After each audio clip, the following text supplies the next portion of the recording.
बेगम, अफ्तारी के इंतजाम में कोई कमी बेशी नहीं रहनी चाहिए।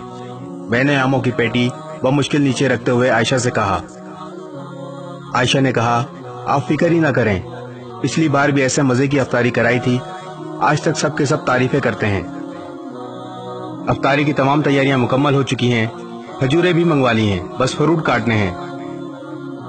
आप जरा मदद कर दें।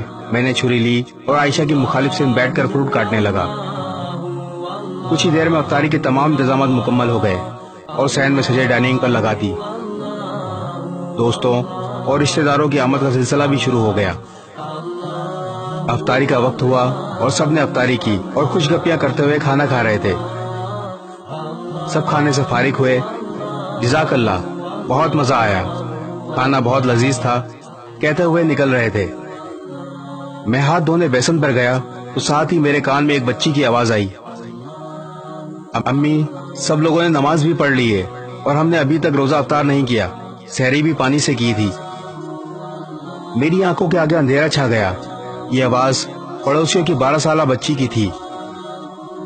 मैं ये जानते हुए भी ये अखलाकियात के खिलाफ है, दीवार से उनके घर में झांकने पर मजबूर हो गया। देखा कि वो बच्ची अपनी माँ के सर पर खड़ी थी और उसकी माँ चारपाई पर सर झुकाए बैठी थी। मैं ये सब देखकर जैसे पत्थर का हो गया। इसकी माँ ने सर उठाया तो नजर मुझ पर पड़ी। इसकी आंखें आंसुओं से भरी थीं।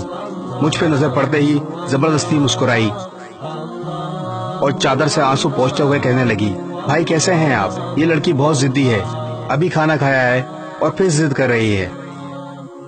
मैं ये सोच रहा था कि अफ्तारी करते वक्त जब सब बार बार खाने की तारीफें कर रहे थे तो वो सब इन्होंने भी सुना होगा तो क्या बीती होगी इन पे।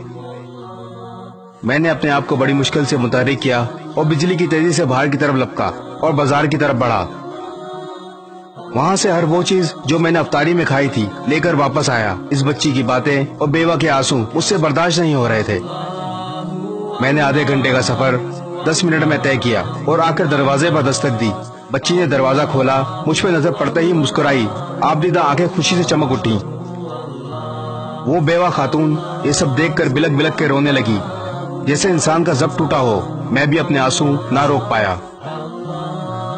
मैंने सामान खोला, बच्चों के साथ बैठकर उनको खाना खिलाया। जब सब खाना खा चुके तो मैंने इनसे कहा, आप आराम करो।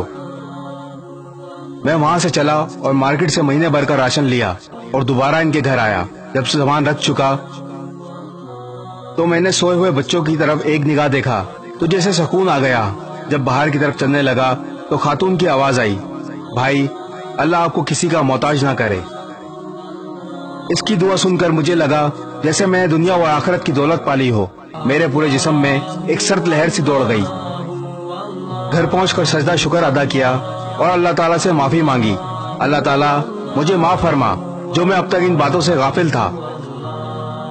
हम अपने खाते पीते घरानों के दोस्तों और रिश्तेदारों को खानों पर मदू करके समझते हैं कि बड़ा सवाब कमा लिया, लेकिन इस बारे में कभी नहीं सोचा क्या हमारी तरफ से मुस्तकीन तक इनका हक पहुंच रहा है।